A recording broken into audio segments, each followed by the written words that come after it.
기업에 관대했어요. 굉장히 관대했죠. 그래서 과거에는 그런 관대함이 정부의 미덕인 것처럼 여겨졌습니다. 근데 여러분 가만히 생각을 해보세요. 그렇게 어려웠던 시절에 시민 가계부의 저축률이 20%를 넘었었어요.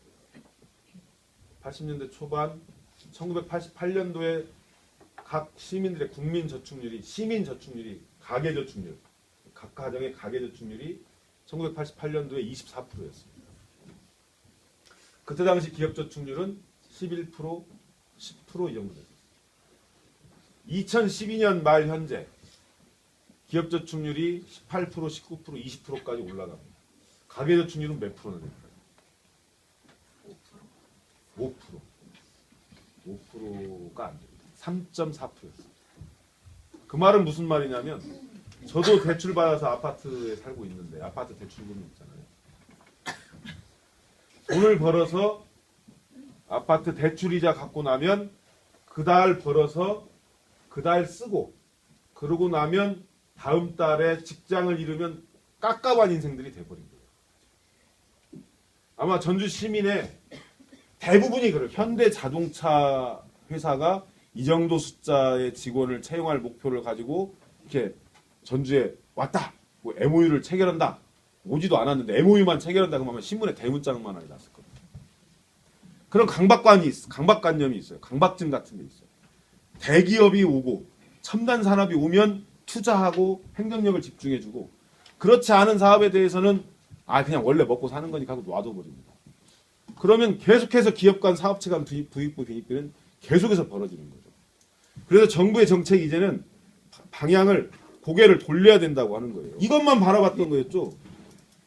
대한민국 경제활동 인구의 90%가 첨단 산업이 아닌 첨단 기술과 상관없는 기술로 먹고 살고 있는데 이것만 집중을 해요. 그것이 미래성장 동력인 것이 맞습니다. 그걸로 해야 되기 때문에 그러합니다. 근데 그걸 하지 말자는 얘기가 아니고 그렇게 했던 만큼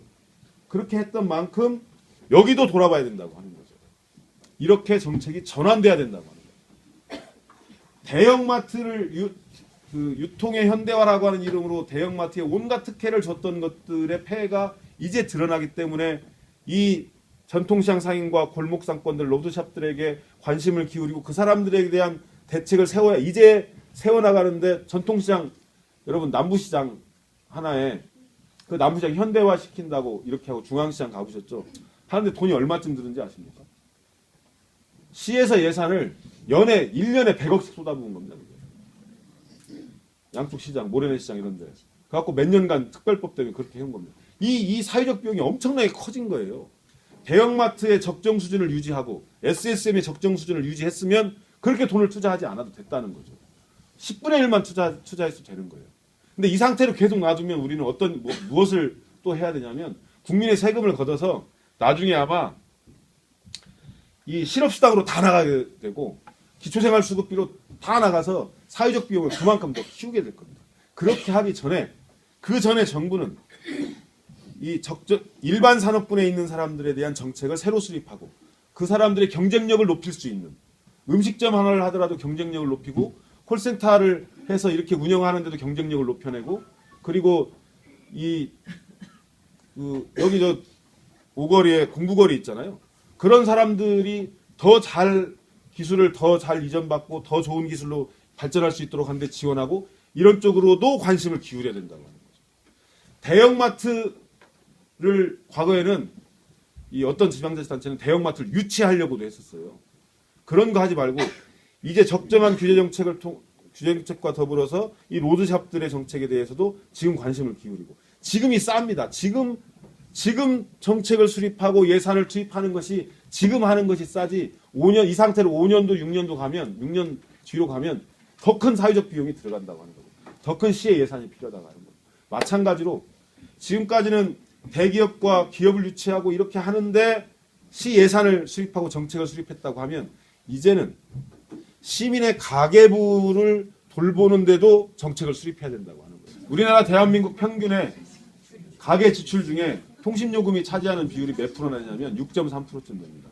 높지 않을 수 있어요. 근데 굉장히 높은 이 가계 지출 중에 6.3%는 엄청 높은 거예요. 근데 더 높게 느껴지는 이유는 뭐냐면 다른 건 돈을 내면 내가 입속으로라도 들어가고 집에 뭐라도 생겨요. 통신요금은 돈이 나가는데 이게 야 그만큼 썼나? 뭐 이런 생각을 합니다. 그런데 이 통신요금 지출이 OECD 국가 중 대한민국이 1위입니다. 통신요금 지출이 일본보다도 높아요. 이 1위에 OECD 전 세계 1위인 거예요. 전 세계 1위. 이 1위인데 이 통신요금 지출 중에 가장 높은 비율로 차지하는 비율. 점점 더 통신요금의 요금 구성비 중에 높아지는 부분이 무엇인지 아세요? 점점점 높아집니다. 데이터 요금이 높아집니다. 그러니까 애기들 아무것도 생각 안 하고 3G 영역에서 만화 영화 딱 보면 10,000원 올라갑니다. 와이파이 영역이 아닙니다. 그러면 정부 정책은 어떻게 가야 되냐? 뭘로 가야 되냐? 전주시의 자동차 대수가 약 24만 대 됩니다. 24만 대의 자동차와 외지에서 들어오는 자동차들의 원활한 운행을 위해서 전주시는 1년에 300억에서 많을 때는 700억에서 1,000억까지 이 1,000억까지 도로를 새로 신설하고 도로를 유지 관리하는 데 씁니다. 왜냐하면 도로가 공공재이기 때문에 그렇습니다. 자동차가 원활히 돼야 경제 활동이 잘 되기 때문에 그렇습니다. 그러면 전주시의 스마트폰이 47만 대입니다. 이 47만 대의 스마트폰, 전화 통신을 쓰는데 통신에서 데이터를 주고받는 것 또한 도로처럼 공공재 성격으로 전환하면 그러면 어떻게 되겠어요? 여러분들 7호제, 6호제 여기 계신 분들은 7호제, 6호제까지는 안 쓰겠지만 사업하는 사람들 7호제, 8호제 씁니다. 85,000원, 75,000원 씁니다. 저 같은 경우도 65,000원 씁니다.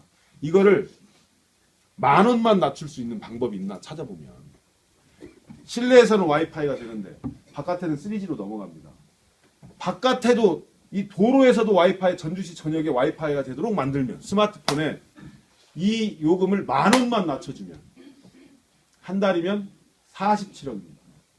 1년이면 거의 600억에 가까운 돈의 시민의 가계부를 절약해 줄 수 있는